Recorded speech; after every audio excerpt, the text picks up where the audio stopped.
Welcome to the Dental 18 podcast. We're your hosts, Kiera Dent and Dr. Mark Costas. Mark and I had this crazy idea that maybe we could combine a dentist and a team member's perspective because let's face it, dentistry can be a challenging profession with those two perspectives. And Dental 18 podcast was created. I'm a practicing dentist, a multiple practice owner, a dental performance coach, and the founder of the Dental Success Institute. I've been a dental assistant, treatment coordinator, scheduler, biller, office manager, current practice owner, and international dental consultant. Mark and I don't just understand you, we are you. Our goal is to positively impact the world of dentistry by sharing our lessons learned from the road in hundreds of dental offices. Two perspectives, one mission, to help dental professionals reach their full potential. Welcome to the Dental 18 podcast.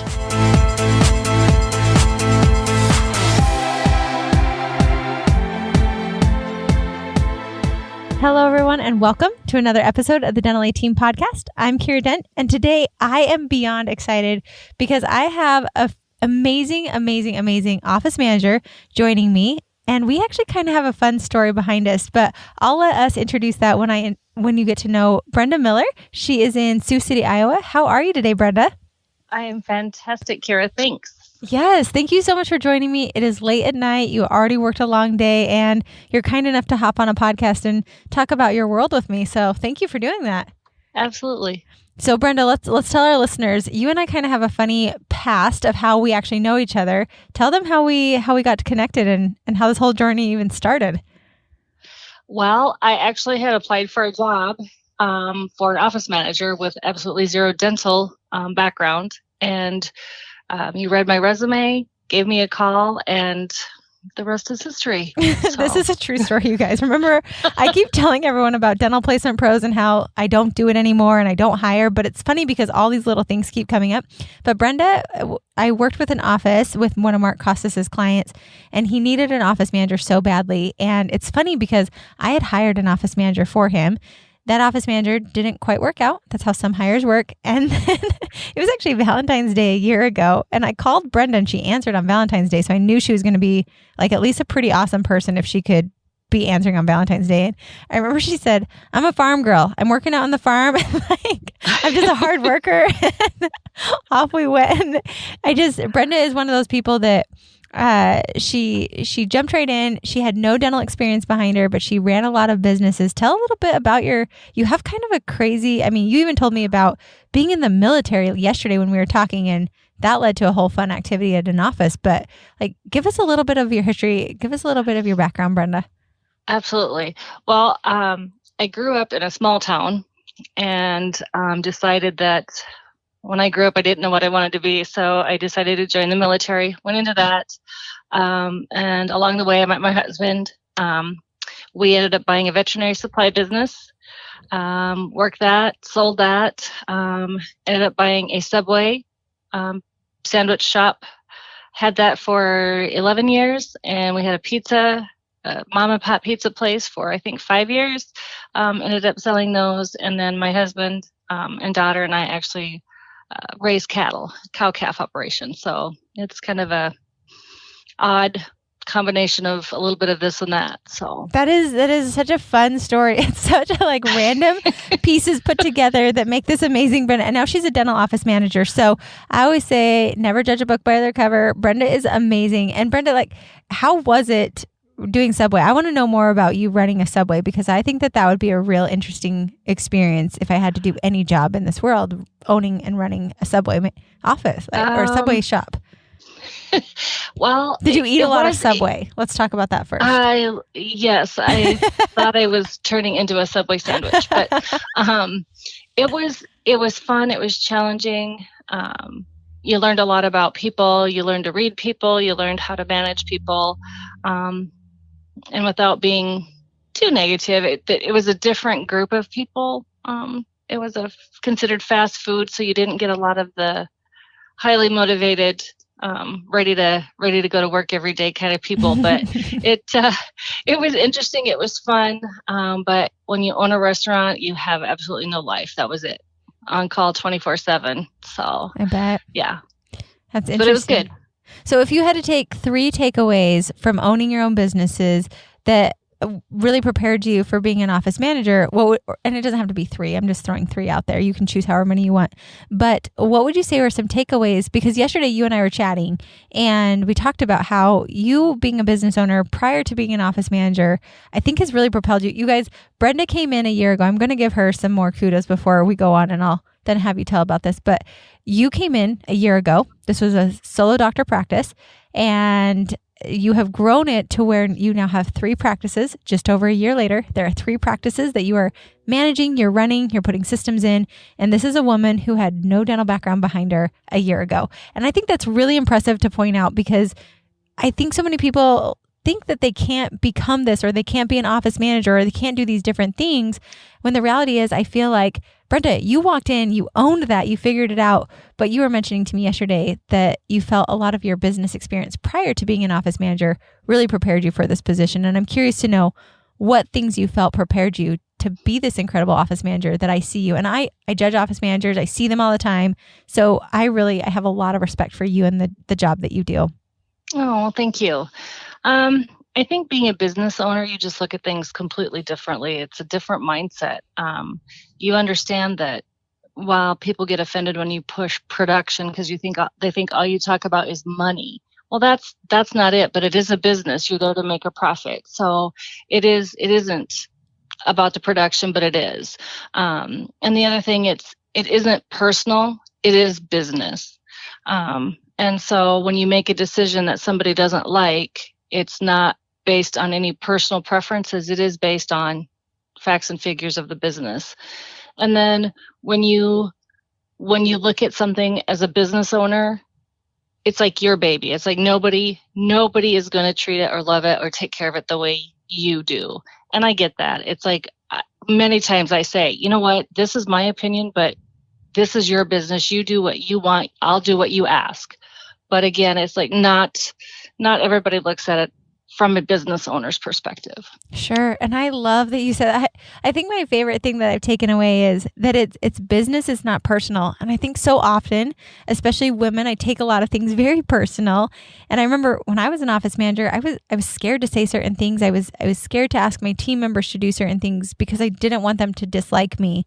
But I love that differentiation that it is business. And I mean, Brenda, you do a fantastic job of being a word ninja and loving your team, and they know that you love them and that you are behind them, and they have a lot of respect for you. So I think even having that, I think so often we're afraid that if we are business and not personal, or, it's business is not personal, that would mean that a team would not follow us. But have you experienced any of that, or what have been some of the challenges and the wins that you've had navigating through being an office manager, especially with no dental experience? I think that I would be scared to walk in and not have any dental experience behind me and to manage a team. How have you been able to navigate through that, to be business and not personal, or other things that you've learned? Well, I think the first thing was I openly admit it. I didn't come from dental. If I ask you a question, please forgive me if it sounds stupid, but I'm asking because I want to know.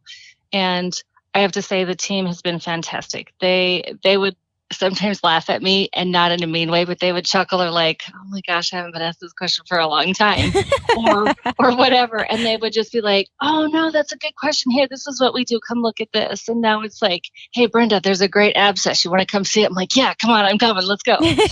So you're getting back there. Yeah. So fun stuff like that. And then just being, I don't mince words. I say what I mean, and I mean what I say. And if I ask somebody to do something, I flat out say, okay, I'm asking you to do this. If you say you're going to do it, I believe you're going to do it. So don't let me down. I'm trusting your word type thing. And people have learned that I am who I am, and they're great. It's just been an easy, I shouldn't say easy, but a fairly easy transition. For sure. And I really love that you came in, and I think one of the reasons, based on just what you told me, that you were able to have that easy transition was you didn't try to be somebody you weren't. It's, hey guys, I really don't have any dental experience behind me, but you do know business, and you do know how to grow, and you do know how to manage a team, and you do know people. And so creating that platform, I think you even opened up a space for your team to also be able to admit, hey, I don't know what I'm doing in this realm, and to be safe in that environment. Because I think when people are safe and they feel that they can make a mistake, they feel that they can confess that they don't know, they're able to then grow a lot further simply because they know that they can make a mistake and not be fired on the job. And I think you setting that tone as a leader really has helped foster that culture and that environment for your team. Do you have any other thoughts on that?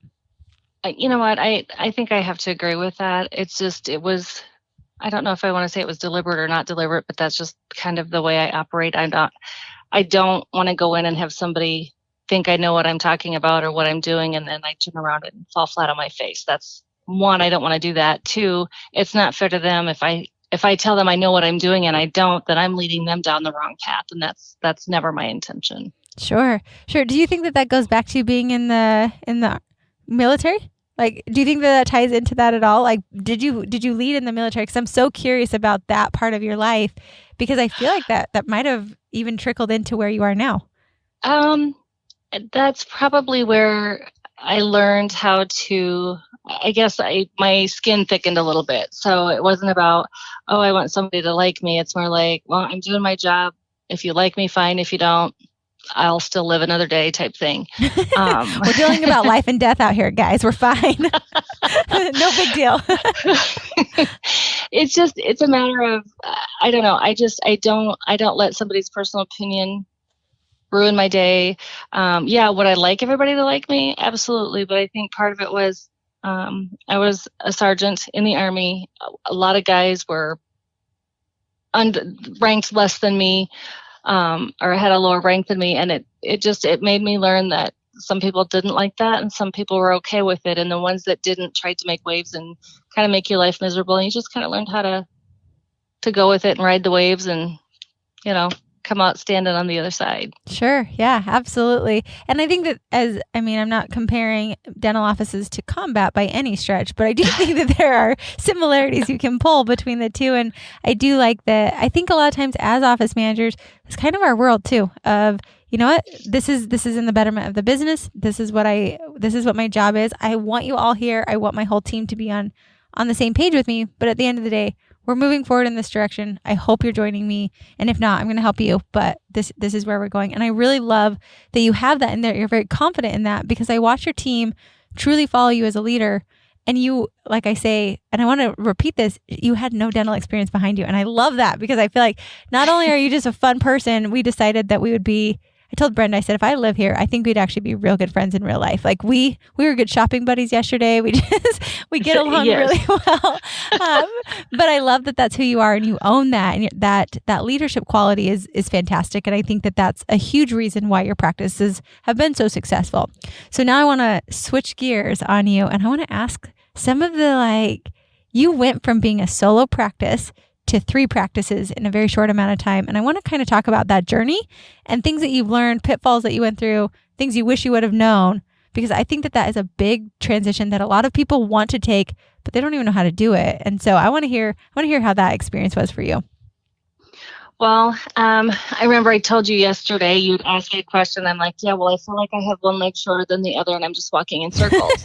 And it just, sometimes it's like, okay, and look back. It's easier to look back, obviously, than to look forward. But I think it was a matter of I seeing the big picture, but it was not totally in focus. And then once it did come into focus, it's like, okay, I'm at point A. I'm trying to get to point C through point B, but I can't find point B exactly, type thing. So it was a matter of, okay, yes, I know what I got to do. I just can't quite figure out all the little steps and bits and pieces, and putting the systems together and putting the systems in place and kind of getting the checklist put together. That has been a lifesaver, because there are days where I would leave work. I'm like, I did absolutely nothing today, nothing accomplished. And then I'd go to the next day and it's like, wow, I left here and I got so much done. It was amazing. Sure. So it's been a learning process, but I do think and firmly believe that it is a process, and putting everything in place so you don't forget something or a step or forget someone, that's the key right there. Absolutely. Because those checklists, I think when you have all the chaos, everything going on, when you take over practice, there is a lot of things that need to get done. There are things that slip there, and you're trying to accomplish so much, and you only have so many hours in a day. And so being able to, I think that checklist also helps you solidify what the most important pieces are every single day that will move the ball forward fastest, as opposed to just trying to spin and cyclone and take everything flying at you. You're having a little bit of a proactive approach, even in the midst of chaos and everything falling around you. And it just gives you that steady focus. I love that you said you have the big picture that wasn't totally in focus, and then it started to focus in. I think that's a good perspective for us to have, to think about, because often that's real life right there. You can see the big picture, you just don't know all the fine details. And I think that's okay, because you know you're going to go and you'll get there. But let's break it down. I really love to be tactical. I love to give office managers. So think if you were speaking to an office manager who is sitting in your shoes a couple months ago.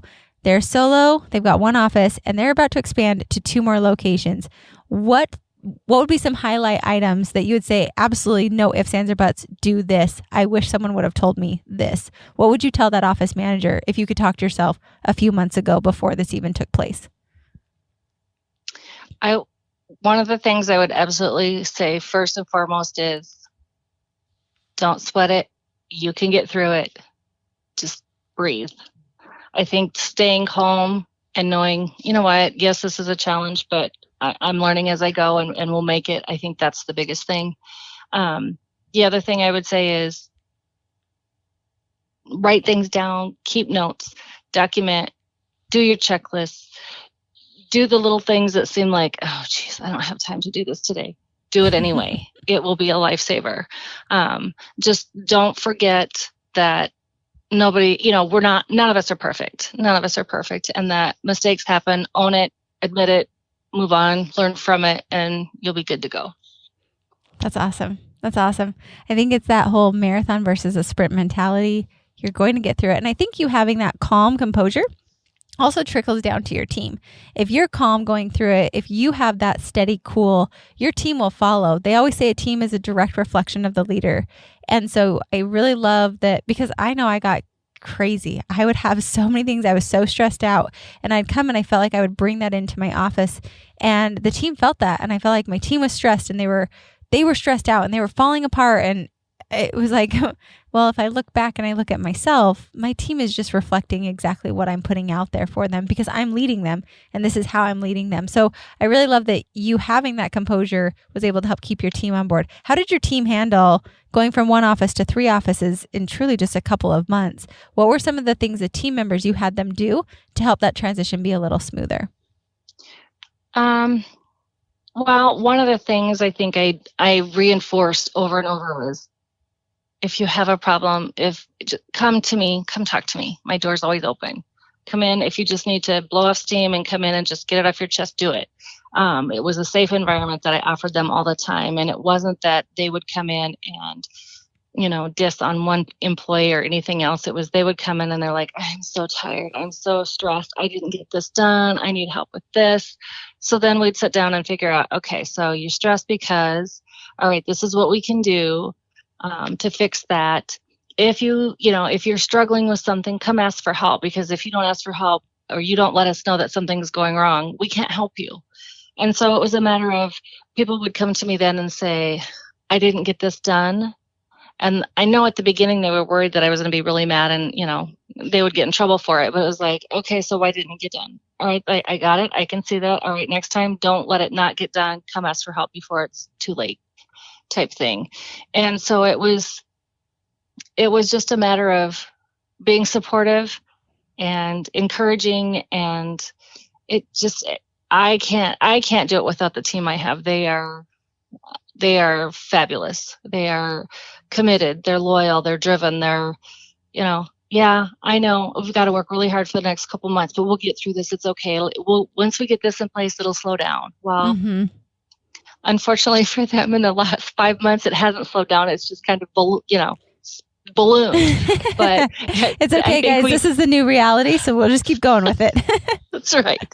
And so I think the other thing that we do is we do take time out to laugh and poke fun at each other, and just if something went wrong and you did something stupid, you got to laugh at it and share that stupidity with others so that they can take enjoyment with it too. Because you know what, 9 out of 10 times somebody else is going to do something stupid that we can all laugh at or laugh with. So that's kind of the mentality we roll with there, because you can't be so serious that life's too short. Absolutely. And I loved yesterday. We had a team meeting and it was pretty fun. And you said, this is to remind us that we can't take life too seriously. Life is super fun.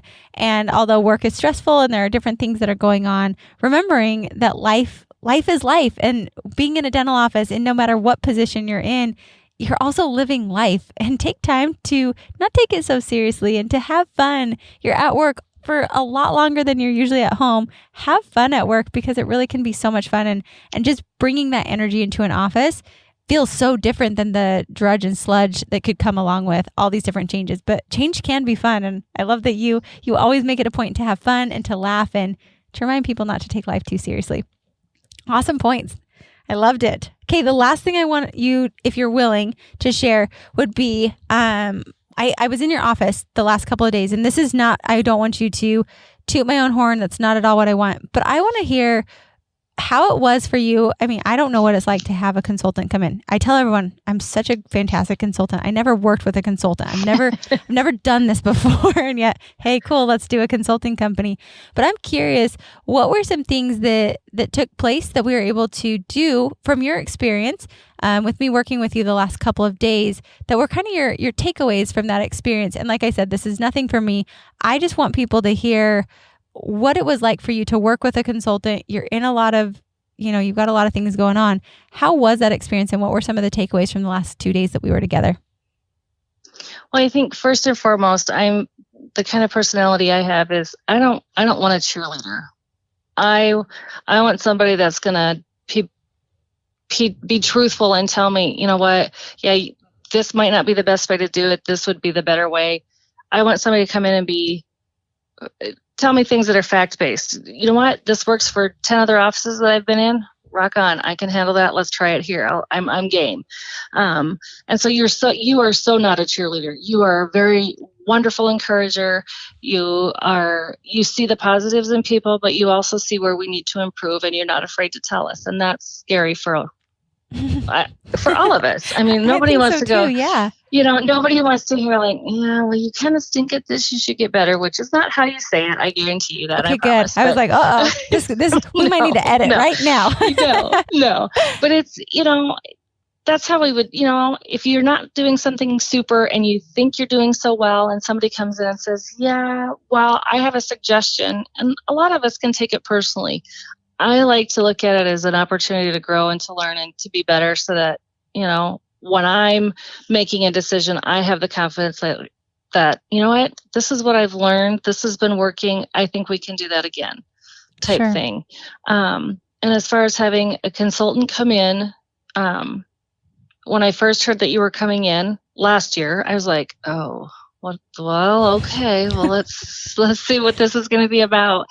And it was great, because you focused on each person as an individual. You pointed out the strengths. You encouraged us to fix or strengthen our weaknesses or improve our weaknesses, so that next time around, the next step wouldn't be as hard, or it wouldn't feel quite as daunting. And so last year when you left, I felt like, oh, holy smokes, I'm not sure I'm going to get through this. And now this year, you came in, and I just felt like, okay, it's not so bad. I can handle this. She's taking it easy on me this year. And so, but you just went through transitions of 2 practices, so I've got to play to my audience here and there. But it felt good, because it was like, okay, I have now, thanks to Kiera from last year, a good foundation to take it to the next level, take it to the next step. And so I was so excited to have you come in, because I knew, I told you, I had so many ideas, but wasn't able to make them gel. And it was just like, okay, I need somebody who's been there, done that, and can get me pointed in the right direction, and, kind of get all my ducks in a row, so to speak. And that's what you did. And it felt really fantastic. So Awesome. Let's give thank you for that. I really appreciate that because you have grown so much. So I would love to just take 2 of your favorite systems or things that we've implemented that really made a big impact for you, whether it was from last visit or this visit, that people could actually go take and implement and start today, that you were like, yep, this changed. I loved this system. 2 that people could take and implement today. What would you recommend? All right, I'm going to do one from last year, the morning huddle. When I first started, the front office gal was doing the morning huddle. And to me, it was like, well, this is a waste of time. Nobody's paying attention. It's just, okay, whatever. And when you came in and said, oh, no, this is what the morning huddle is for. This is what you do. It gives the morning huddle a purpose. It gives everybody an understanding of what's coming up that day, what you can look for added treatment. I mean, so many different things. It keeps everybody on track on what our production is. It keeps everybody on track on our collections, and it kind of gives everybody the same perspective. And I think that is so important. It keeps everybody knowing the same information. Yes. That's one. I love, we're going to dive into that just a smidge more because amen to morning huddles. We got your whole team focused on the same thing. And I think it's important to point out that by doing so, the whole team was able to rise. So some tacticals that we do, everybody preps. Brenda's office calls it homework. I like to call it prepping for morning huddle. But they prep. They take these it's just basically a simple little graph. It's on Excel, so it's a little grid, and it has them go through every single patient, and it has them check off all these boxes. So what is that patient coming in for today? Do they need x-rays? Do they have treatment that they can do? Are the lab cases in? Are the family members scheduled for their cleanings? Are there any medical alerts? And then are there any notes that we should be aware of? And they prep it for every single patient because what this does is it's the proactive approach the night before to then be able to come into morning huddle, give the quick highlights. We don't go through every patient again.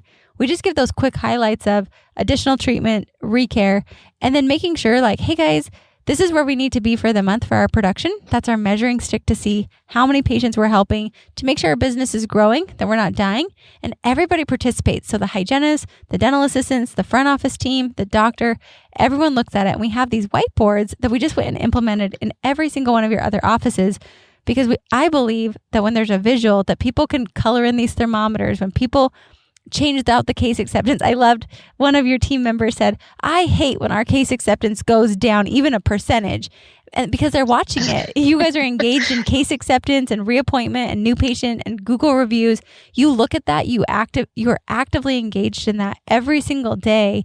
And I feel like by getting your whole team, you've got this whole army that's moving in the same direction together simply by doing an effective and efficient morning huddle. So thanks for bringing that up. I love the morning huddle, so I'm glad that did. So what's your other one? What other one would you say was a takeaway for you? I think this time, I don't really have just one this time. I think that putting the systems in place, and that can be encompassing a wide variety of things. But I think what I really liked this time were really putting a focus on the end of day checklists, because I think people were forgetting. Today they might do 5 of the 12 things on the list, and then tomorrow it might be 4, and then the next day it might be 6. So this way it's like it's consistent. Everybody has the same checklist. If you're an assistant, you have the same checklist. If you're a hygienist, you have the same checklist. If you're front office, do these things. These are your targets. These are what you have to accomplish every day. And it just reminds everybody that, oh yeah, I can't come in and just be like, do. It's like, focus, get your stuff done. At the end of the day, this should already all be done. Right. And so it was just a good reminder that, and even for me to have my own checklist, like, oh yeah, shoot, I forgot to do that. I better hurry up and get that done. Absolutely. So it's just a good reminder. I like those. Good. I love that, because the end of day checklists really are just a quick highlight. Let's make sure these things are done. Everybody can high five out the door, gold stars. We got everything done that needed to be done that day. Yes, lots of other things in there, but it really does. I also feel it sets clear expectations and it eliminates frustration. You don't have to go harp on every single team member. You've got a lot of them now at a lot of different locations. You know it's getting done. That is all there. So thank you for sharing that. I hope you listeners like Brenda is just amazing. She grows, she changes, she evolves. She's very open, and I love that she's this sponge that will just take it all on. And I really appreciate, Brenda, you taking time tonight, sending your husband to who knows where. You sent him to, I think, the basement. He was banished, so he wouldn't interrupt the podcast. So I appreciate you taking family time and really giving some awesome nuggets to our listeners and just being a great office manager that I respect a lot. Thanks for that tonight. Well, thank you. I was honored to do it. Absolutely. All right, you guys. Thank you again, Brenda Miller, and we will catch you guys next time on the Dental A Team podcast. And that wraps it up for another episode of the Dental A Team podcast. Thank you so much for listening, and we'll talk to you next time.